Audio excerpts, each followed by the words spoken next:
November 17th, 1979 is forever etched in my mind. Everyone's saying all over social media, me too. I'm thinking this little hashtag, me too, might be backwards on this video, but it doesn't lessen the magnitude of the problem that is existing today. And while Hollywood may have been the first to break the silence, it's sending a ripple effect within our communities, within our cities, within our nation and world, that we cannot remain silent.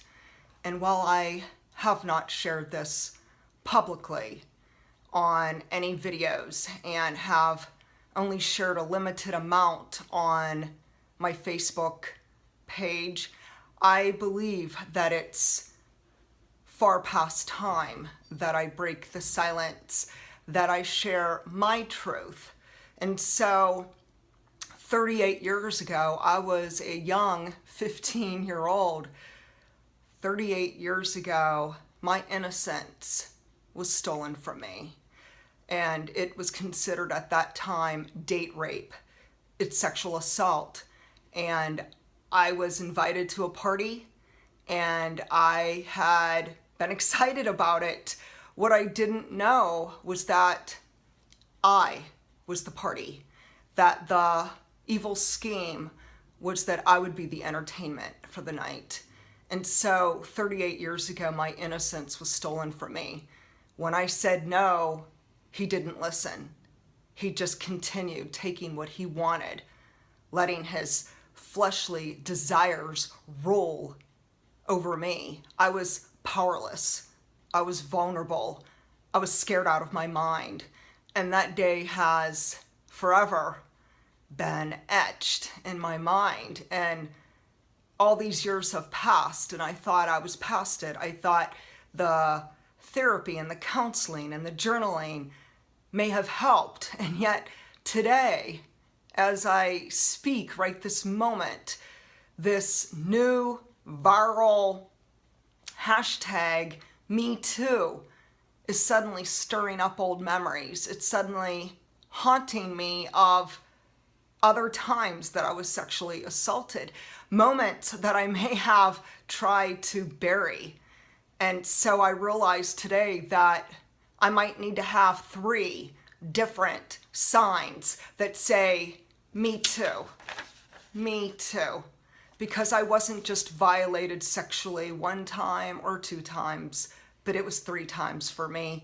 The first time I was a toddler, and it was a female babysitter who was beyond evil. And this was just spiritually dementing. She was in the occult. I was to be a human sacrifice. And it's just horrific, the memories. And so many memories of this child abuse that were physical, that were sexual, that were spiritual are repressed. And it's only through, the counseling and the writing and the journaling and the tears that I'm able to try to come to some form of terms with it. But I think what hurts the most, what really hurts the most, is when it's family. And I know there's other people right now who are going to relate to this, and you know what I'm talking about. There may have been some form of sexual molestation, child abuse, some form of assault upon you from a family member. And I think that's what hurts the most, is because we trusted this person. The person who was supposed to be caring for us and loving us violated us, mistreated us, and forever scarred our heart. And so for those who say, don't dig up the past and just leave it behind and move on and get a grip, I'm here to say today, no, we will not remain silent. We will no longer let this remain in the dark. For where there is dark, darkness can only be. And so we have to be brave. We have to share our voice. We have to put a stop to this violence, this magnitude of violence that is taking hostage of this world.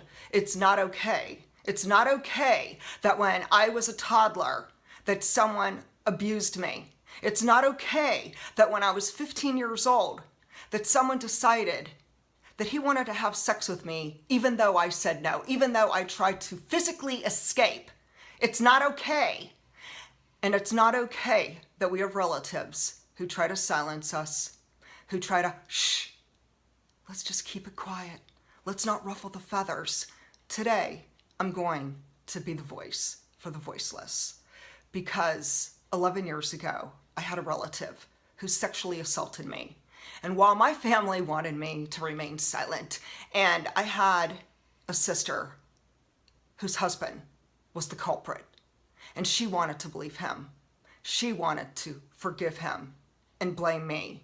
And so there's so many of us today, we are being victim blamed. We are being told that it's our fault.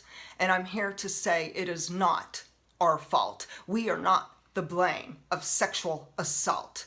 And shame on them for suggesting such an evil thing, that it's only in their denial that they continue to believe these lies and this deception. And maybe that is the only way they can keep sane, because the truth hurts. I know it hurts me.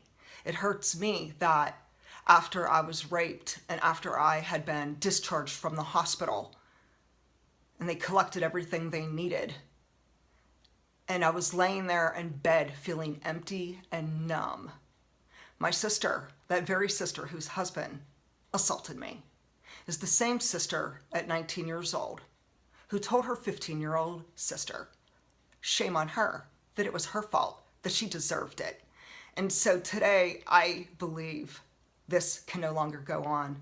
We cannot keep victim blaming, victim shaming. And so I believe that the only way we can move past this, the only way we can grow from this, the only way we could heal spiritually, emotionally, physically, to heal those bloody wounds, is to talk about it, is to share about it. Because when we start sharing, it gives other survivors the courage to step out and share for themselves. It gives them the ability to be empowered, to be encouraged, to have hope that they too can move forward in healing. And it is vital. It is so very vital. There's a very inspiring quote that I want to share. And I wrote it in my book. It's by Charles Stanley, and it says, every test, every trial, every heartache that's been significant, I can turn it over and see how God has turned it into something good no matter what. And so today I look back on all these different horrific sexual assaults and the evil acts that were done to me, and I come to realize that it only made me stronger, that what was meant to tear me down, that was meant to kill me and destroy me and to break me, has actually made me a stronger woman. It has given me so much more power to stand up, to speak, to write, to share, and to help other women join together, linked, arm in arm, to know that we are together in this, that we are not alone, that we do have a voice, that our story matters, and that together we can make a difference, a very positive difference in the world around us. And so if you have ever been sexually assaulted, feel free, if you wanted to share, if you want to just give a hashtag, me too. You don't have to always tell your story when you're not ready to. But I think if we want to move forward, I believe that we really do need to seek some form of peace. And for everyone, it could be different. For some people, it's prayer. For others, it's professional therapy. For some, it's journaling and crying and venting. And so today, I just pray that you can seek your healing, that you can seek your wholeness, and to have hope, because it is there. It is waiting for you on the other side. And if you would like to connect with me, you can feel free to do so at my website, danaarcuri.com. Thank you and be blessed.